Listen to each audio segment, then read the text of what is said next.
The following Lenten series on Christian leadership is made possible by the Perrysburg Auto Mall and Catholic Charities of the Diocese of Toledo. This special Ignite Radio Live podcast is brought to you by Mass Impact. Not another program, a way of life in Jesus Christ. Find out more at massimpact.us.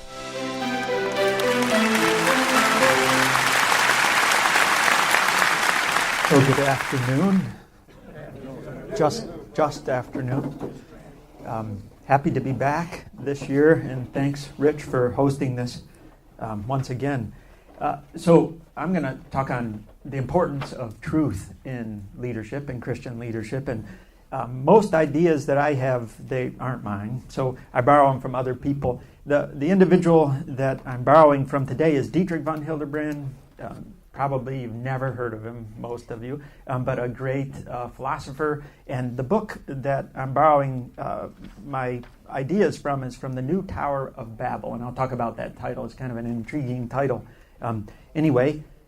So just know that is the source. I don't believe that the book is currently being published. So if von Hildebrand's books are rare, and that makes them expensive. So if you want a copy of the book, it's probably like $70 or something. But it may be coming into publication again soon in the next couple of years. But it's a really solid book, really great book. Well, the New Tower of Babel assumes that we know something about the Old Tower of Babel and that biblical story of what the city and the Tower of Babel were all about. And I like to say city and tower because both elements are important in the story. It's all about humanity's attempt to consolidate all power and authority under itself. That's what the city and the Tower of Babel were about. So the city element, when you think, what does a city do? A city sprawls, a city spreads. It goes out east, west, north, and south. It goes out in all directions. And so that signifies humanity's attempt to take all earthly power to itself. But then what does a tower do? Well, a tower climbs. It goes upwards. It goes to the heavens.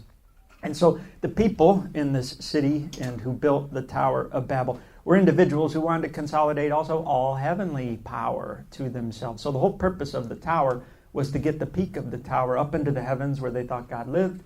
They could get then their armies up into the heavens and throw God from his throne. So in a sense, you could say it was their attempt to, in a sense, overthrow God so that there would be no power which was not theirs, either earthly or heavenly. Now, has that gone away, that desire or that temptation? I don't think so. I think it's a perennial temptation of the human person to want to consolidate power under ourselves. And so von Hildebrand says a new Tower of Babel is being built, and it's being built on an untruth, or you could say it's being built on a rejection of the human person's state as a creature. So what does a creature imply? When I ask the kids this question, it takes them a couple minutes to get it, but you guys are sharper than that. If you are a creature, what does it imply? A creature implies that there is a creator, and that there also might be some design in the creation, right? So that there is a creator, and he's the one that's done the creating, and he's the one then that knows what his creation is about. So to deny our status as a creature is really to deny the fact that there is a creator. Well, when you do that, you've thrown God from his throne in some sense. Not actually, because he can't be usurped from his throne, but at least in our hearts, we've thrown him off his throne. And so now we've gotten rid of God. So what do we put in God's place?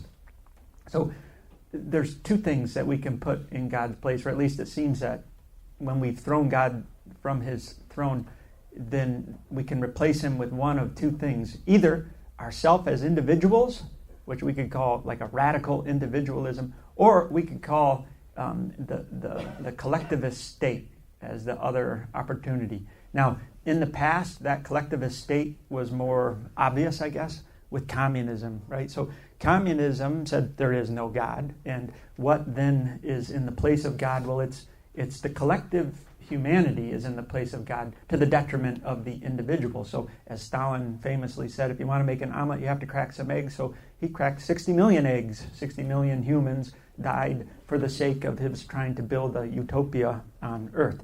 I'm not going to focus on that collective totalitarianism aspect of humanity's rejection of their status of creaturehood. I'm going to focus instead on that individual self-sufficiency, that somehow we're sufficient on our own and we don't need a creator in order for us to survive and to thrive. So that's where we're at in trying to build this new Tower of Babel as we flee from God and put ourselves at the apex of the universe. Now, individual self-sufficiency, what does it mean? Well, when we throw God down and we put ourselves in his place, then there are a number of corollaries that correspond to that. And so the first corollary is that we deny that there's anything that holds sovereignty over us. So once we put ourselves at the top, then there's nothing else that can impose itself upon me. And I think we probably saw that first culturally with a sort of moral relativism, that morals, there's nothing objective about morals. It's they come from the subject, they come from individuals.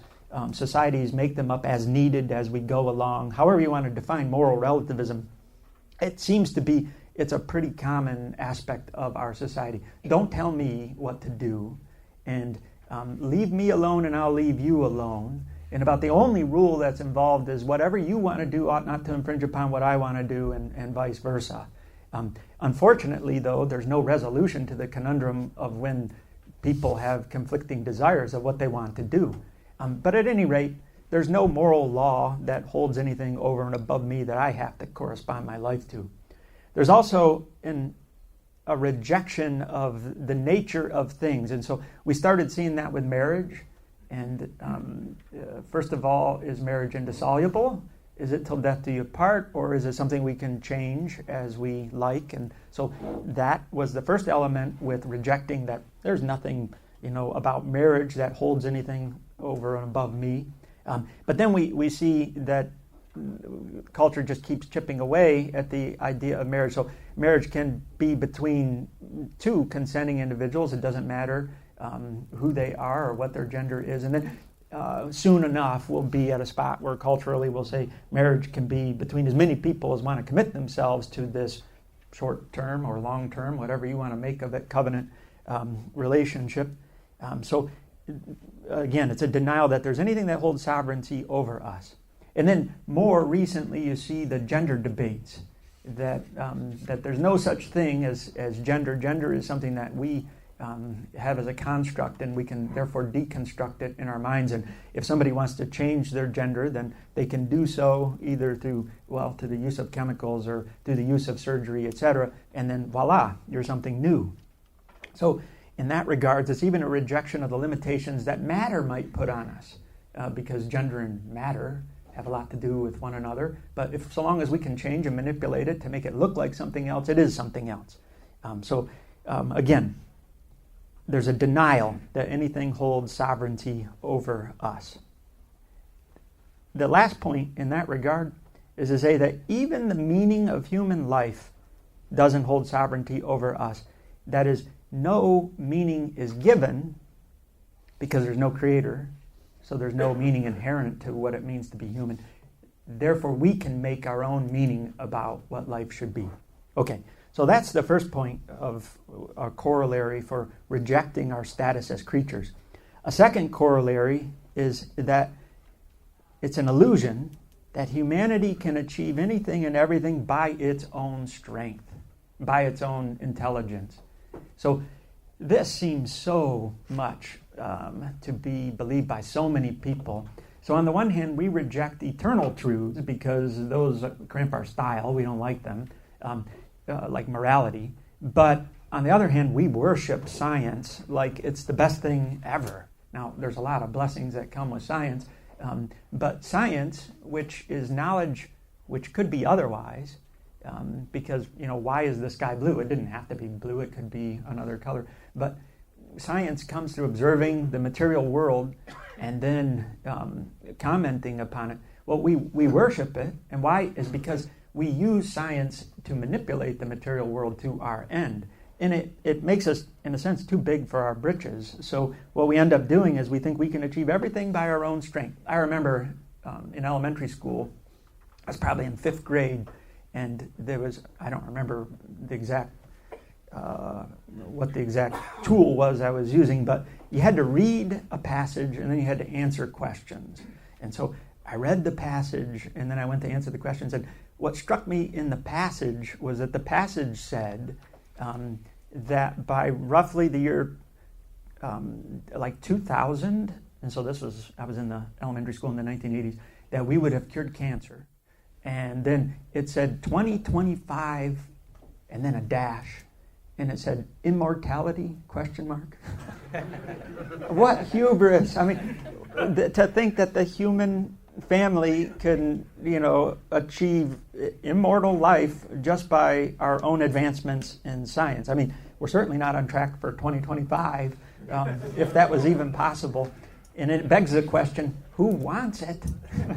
I mean, this world is not the world that we want to be in forever and ever and ever. So anyway, there's an illusion when we reject God as our creator and we put ourselves in his place that we can achieve everything by our own strength. And then the third and last corollary is a distorted conception of happiness. So it's the belief that we can attain happiness insofar as we determine everything by ourselves. Happiness is based then on what I desire and what my will is. And so long as I can continue to pursue what I desire and achieve what I will, I'm going to be happy.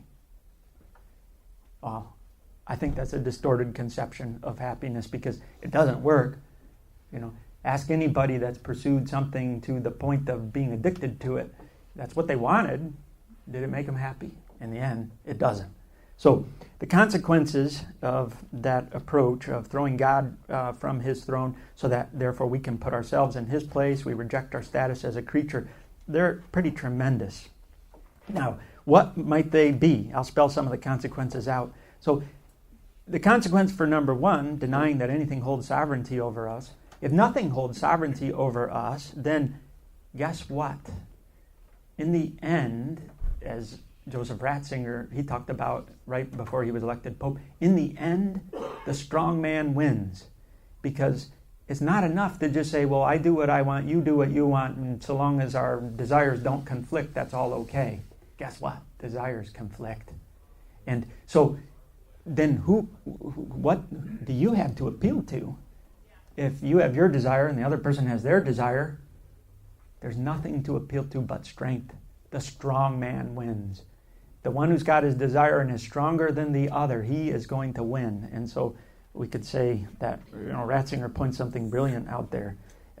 That the will to power becomes the only force for anything in this world. And too bad for you if you're not strong enough to achieve what you want, because you're going to get trampled on. The second thing, with the illusion that humanity can achieve everything by its own strength, that will lead to, and has led to in plenty of life, disillusionment and frustration. That's the inevitable result. I mean, think of what we tell our kids. All this type of thinking is most common in the affluent West. What do we tell our kids? You can be anything. No, you can't. You can't be anything, because we're not all made equal in terms of our talents, our strengths, or our weaknesses. And so we do our kids a great disservice to say you can be anything when in fact they can't be anything. To tell them that just leads to that disillusionment and frustration. So some kids learn in a way that's never going to be conducive to being a surgeon, for example. But other kids do learn in a way that's conducive to being a surgeon, and praise God.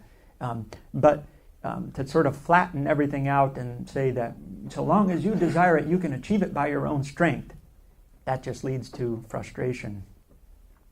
I think we see it too in sort of the distorted notion of rights. That, I have a right to an education, and what does that mean? It doesn't mean a right to the most basics of education, and by the way, you learn the most important things at the most basic of levels. It means, no, I have a right to go to college, I have a right to do this or that. No, you don't, because your strengths and your talents might not be lying in that area. And if you try and pursue it, you're just going to end up with a lot of debt and a lot of frustration. The third thing, to the distorted conception of happiness, rather than happiness, the final result of trying to determine everything by ourselves will be sorrow, because it demands that we refuse all gifts. So, I don't know about you, but I'm most happy when I receive a gift. You know? Now, what do I mean by gifts? I don't mean throw money or something like that. I mean like the gift of love. You can't will another person to love you. I mean, the most basic experience in life is that you receive love as a gift from others. And so try as you might or desire as you might that the other love you. If they don't love you, they don't love you, and it can never be forced. To say that we can determine everything by ourselves is just going to result not in happiness but in sorrow, because it says that we can't accept gifts. Gifts come from someone greater than us, right? We could say that if you throw God down, well, then there's no God to give us any gifts. So we can't be grateful for a good day, a beautiful day. We can't be grateful for beauty in the world. We can't be grateful for the love that God has for us or any blessing. And then we really can't receive it from one another either. So it just leads to sorrow. Now, what happened to the old Tower of Babel? So they had their efforts to put their top of their tower up in the heavens, and God saw their efforts, and he came down immediately and destroyed it. So there was destruction was the end to their efforts. And the new Tower of Babel will implode on the same account because of its inherent absurdity. As we point out, just with the consequences of that thinking, it's going to come to a great crash. But the crash, it doesn't need to come to us as individuals. And maybe you could say it doesn't even need to come to the culture as a whole. It just depends on whether or not the culture changes. It's a lot harder to change a culture than it is to change an individual or to change ourselves. So what is the antidote? Well, so knowing that it's almost impossible for us as individuals to change the culture, how can we at least change ourselves so that it's not a problem for us or for our loved ones? Well, it comes in the realization and the acceptance of the fact that we are creatures, that we have a creator, and that we have to recognize the creator and give a proper response to him. Now, so that means complying our lives totally to what the creator desires. So if I took the three things that are the corollaries of putting ourselves at the center and saying we're not creatures anymore, we could take that and think about it through the lens of seeing ourselves as creature. So the first corollary would be that we have to accept many things in this world which are greater than ourselves. And that requires a lot of virtues. It requires, first and foremost, humility to say, okay, I'm not at the center. There are things in this world that are greater than me. It requires reverence. And so what is reverence? When I encounter something that's greater than myself, I need to bow down before it. I need to recognize it for what it is. And then part of reverence is giving the due response to it. So, if there is a God, he's the supreme being. He must be something pretty awesome. Therefore, I need to worship him. That's what the virtue of reverence calls for when we encounter the supreme being. And then wisdom and discretion in terms of how these things which are greater than us, how we come to interact with them and to use them in this life. It means also accepting the fact that there's a moral law that we have to correspond our lives to, and that gender is meaningful. It's not just merely something physical that can be changed by pills and surgery, but that there is inherent meaning in gender, or that beauty is something more than just in the eye of the beholder, which is a terrible way to think about beauty. That in fact beauty is something transcendent. It's over and above us, and just because we don't see it doesn't mean it doesn't exist. Too bad for us if we don't see authentic beauty. A second corollary then to putting God at the center and recognizing him as our creator, we can then reject the illusion that we can achieve everything on our own strength, which means that we would have to have a realistic understanding of our strengths and our weaknesses. And then it can rein in this distorted notion of what I have a right to in this life. So it means self-knowledge, right? So that we look at ourselves and what are our strengths, what are our weaknesses, and then we live accordingly. And then thirdly, putting God at the center and recognizing ourselves as created beings, we can restore the possibility for true happiness. So happiness is the result of the fulfillment of our nature. And so our nature is to transcend ourselves. That's our purpose. That's why we're made to exist. That's what happens in love. And if love is the most important of things in the universe, well, then when we love, we transcend ourselves. We go outside, we go over and above ourselves and entering into something which is greater than ourselves. We're elevated to a higher plane and a higher level. And I think when we think about what it is we desire in life, when we look deeply enough into our hearts, that's what we're looking for. And so the greater things of life, they present themselves to us as gifts from God, from a benevolent and loving God. And so we have to see those gifts and then give the response that's due to great gifts, which is gratitude, which is not lost, shouldn't be lost on any of us. Why the greatest act of worship is also an act of gratitude in the Eucharist. We have to correspond our nature to each gift as it presents itself to us.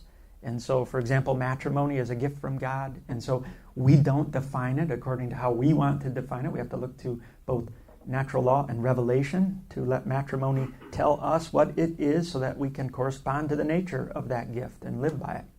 And then the result will be happiness. You could say that the happiness is something that arises out of our living rightly and our transcending ourselves, living according to the plans of God. So our series, it's on leadership, and authentic leadership can only be done insofar as it's based in the truth. So we might look and we say, oh, well, the person who is really good at the will to power, who's really good at getting what they want done, well, they're a good leader. I don't think so. I mean, Stalin was that.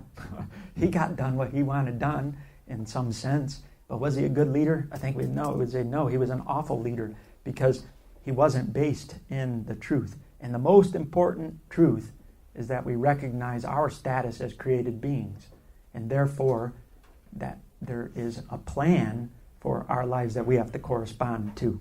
Do that and then live those virtues of humility, reverence, and gratitude. That is the way to fulfillment. That is the way to find meaning in life. It's not power, it's not strength, but rather this loving response to the Creator's plan for each of us. So anyway, those are some of the thoughts that come to me anyway as I read von Hildebrand's book, The New Tower of Babel.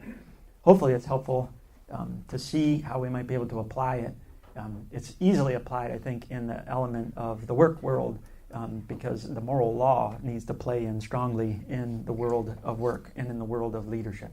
So that's the end of my presentation. Does anyone have any questions or comments? Or he details exactly where we're at with respect to marriage, with respect to children, and whether or not we see children as gifts or not, or more as a burden.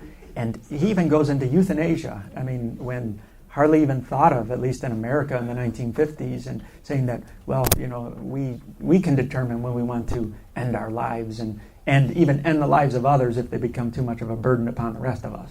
So, any other questions? Does it make sense? Okay, that's one thing I love about this particular philosopher, von Hildebrand. He always makes very clear sense. And so much so he gets criticized for that, because there are people that say, they read his stuff and they say, well, he's not saying anything new. My response back is, can you say it so clearly? No. I know I can't say it so clearly. The preceding Lenten series on Christian leadership was made possible by the Perrysburg Auto Mall and Catholic Charities of the Diocese of Toledo. This special Ignite Radio Live podcast was brought to you by Mass Impact, not another program, a way of life in Jesus Christ. Find out more at massimpact.us.